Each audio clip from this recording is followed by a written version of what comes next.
It's official, the MPC Live II is available for pre-order, and you can check out the specs on the Akai Pro website. Check it out! What's up? My name is Matthew Stratton, bringing you the best tips and tools on how to create music. On this channel, I do setup videos, tutorials, and overviews, just like this one. If you're new here, consider subscribing. Before we get into the video, I want to give a shout out to Charles Randolph for taking that screenshot of the MPC Mark II. And that screenshot went everywhere on the internet, and that is the source that I'm aware of who actually took that screenshot. So big shout out to you for doing that. But let's go ahead and get into this. So I do want to show you that zZounds does have this available online. If you look at zZounds' website, it's actually called the MPC Live II Music Production Workstation. Shouldn't it be called the MPCW? Anyway, getting into it, you can see the pictures here. It basically looks like an MPC Live I, and it has the speaker on the bottom of it. Now, I do want to go to Akai Pro's website because the specs are available there, but while we're on the zZounds website, I do want to show you. So I'm going to leave a link for this item in the description, but I do want to vouch for zZounds. I clearly have been ordering from them for a while. I've actually been ordering from them for years, but I just created an account whenever I bought the MPC Live I from them in 11/17/2017. That's when I bought my MPC Live I. You could clearly see that I bought it from them, and I bought it new. And just to show you this as well, so I made 8 payments and it cost me a total of $1,208.91. So just to let you know, zZounds is legit, and they do have payment plans if you do need the payment plan. So anyway, on to the matter at hand. I'm going to go over this picture on zZounds because you can actually zoom in really nice on this website. So if you look right here, we got a master volume knob on the front. So this is a change. Before it was on the rear of the device. Now we have easy access to it on the front. Now we do have our pad banks right here. These are the same pad banks that are on the MPC Live I. And then you have your note repeat, which is the same, full length, 16 level, and erase. All these buttons are the same, except on 16 level, we now have the secondary feature of notes. Now, if the notes button does the same thing as on the MPC I, it's going to correlate with pad perform, so you can set up your pad perform parameters. Now, over here, we got 4 additional buttons on the MPC. Now, undo and copy have been moved to this position where before it was underneath the screen, now it's up here. Now, the secondary function of undo is redo. The secondary function of copy is delete. That's typical. That was in the other version. But in addition to that, we have step sequence and time correct. These are new buttons. So the secondary function of step sequence is automation, and the secondary function of time correct is on and off. So what it looks like is if you push the time correct button, you're going to be able to go over to the actual time correct settings. But if you push shift in time correct, it's going to turn time correction on or off, which I know is a feature that people have requested. And so that's good that Akai listened in that regard. Now the pads look like the same exact pad layout, look like the same size. I'm assuming they're going to have the same functionality as the previous pads, so nothing new there. Now in regards to the screen, it looks like we have the same 7-inch touchscreen, which is okay. The previous touchscreen actually works out quite nice. Up here we have the same Q-Link button, so nothing new here. And then we got our 4 Q-Links on the right side of the device. Now you'll see there is new branding here. It says MPC Live II. This was on the top of the unit before. It said Akai Professional at the top. And then underneath it, it said MPC Live in red. Now they moved that down here. It says MPC Live II. So let's move on to our transport section. So we have a shift button. That's the same as before. So underneath shift, you have the tap button, which is tap tempo, and then master. So the secondary function of tap is going to be where I assume if you push shift and tap, it's going to set your sequence to the master tempo. And then you have your menu browse button. That's the same as the MPC Live I. Now we do have an additional button here compared to the MPC Live I. They shifted the main button over and they added a secondary function of grid, which will likely take you to the grid editor. All right, so then we have a mix button, which likely takes you over to the mixer, and then the secondary function of that is sampler. And then you have your mute button, which likely takes you over to the track mutes and sample edit as a secondary function of the mute button. Then you have next sequence. The secondary function of next sequence is XYFX. Now, I do want to say that a lot of these functions are actually available to you if you hold down the menu button and then press one of these 16 pads that are on the MPC Live. You can access a lot of these features anyway.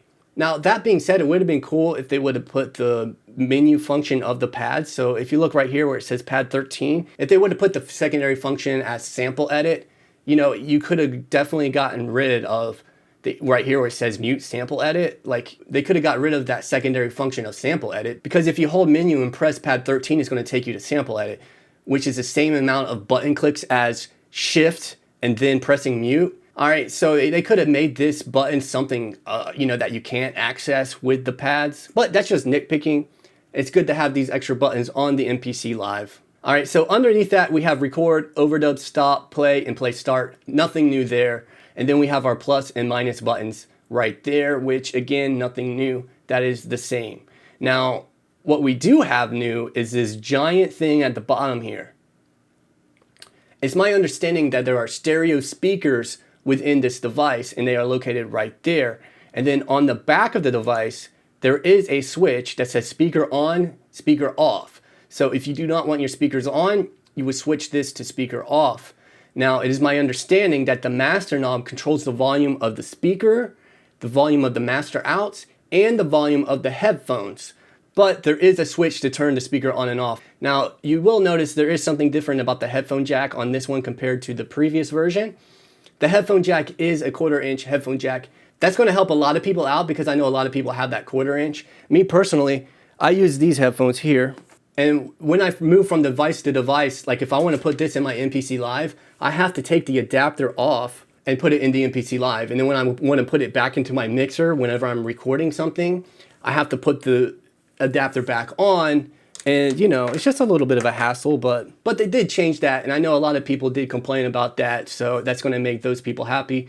Other people, they could care less. All right, so let's go ahead and continue with the back of this device. So we got our 1/4 inch headphone jack, our speaker on and off. So we have our master left and right, which if it's the same as before, correlates with the outputs 1 and 2.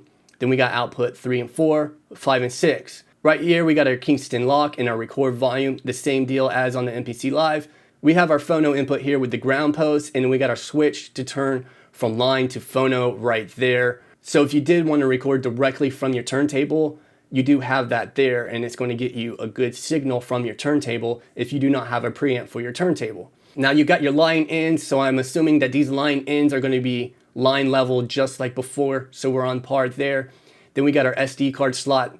That's going to be the same as the previous version, and then we have our MIDI out and our MIDI in. Again, this is going to be the same as on the previous version of the MPC Live, so I'm glad that they kept the full-size 5-pin MIDI cable ports. Now right here, we got CV gate. This is a brand new thing, and this might be the only reason why some people will even upgrade, because you do have the CV/gates. So it looks like these are going to be TRS CV gate ports. So if you look at this cable here, it's a 3.5 millimeter cable, and it's got a TRS jack. And what that means is that's going to go directly into the back of the MPC Live, and it's going to split out to right here. And what that's going to do is going to give you access to 2 CV ports. Now you can see how this is labeled 1/5, 2/6, 3/7, 4/8. What that means is we have access to 8 different CV ports. All right, so next to your CV ports, you have your USB ports. You got 1 and 2. This is typical of the MPC Live. And then you have your USB that you connect to your computer here. Now the port next to USB 1 and 2 is the one you're going to use for controller mode. And then you have your safety post here for your power cable. You do have a link cable. Now the link cable is going to enable you to use Ableton Link. And if it's anything like the MPC-1, you're going to be able to directly download samples from Splice using the link cable. And then you have your power input and your power button. So that covers the hardware on the outside as far as your new buttons and your new ports. Let's go ahead and talk about the internals of this thing as far as how much RAM you're going to get, things like that. Now down here you have the features, and zZounds is an authorized dealer of Akai products. But I'd rather go to the Akai Pro website to actually look at this. So if you look at the Akai Pro website, if we go to products, we could go to new products or MPC series, either one. I'm just going to click MPC series, go to the bottom. It says new MPC Live II. If we go to that, it's going to give us an overview. All right, so here's what it looks like on their website. If we could click through here, here are the official pictures. All right, so it's a standalone MPC, no computer required, nothing new there.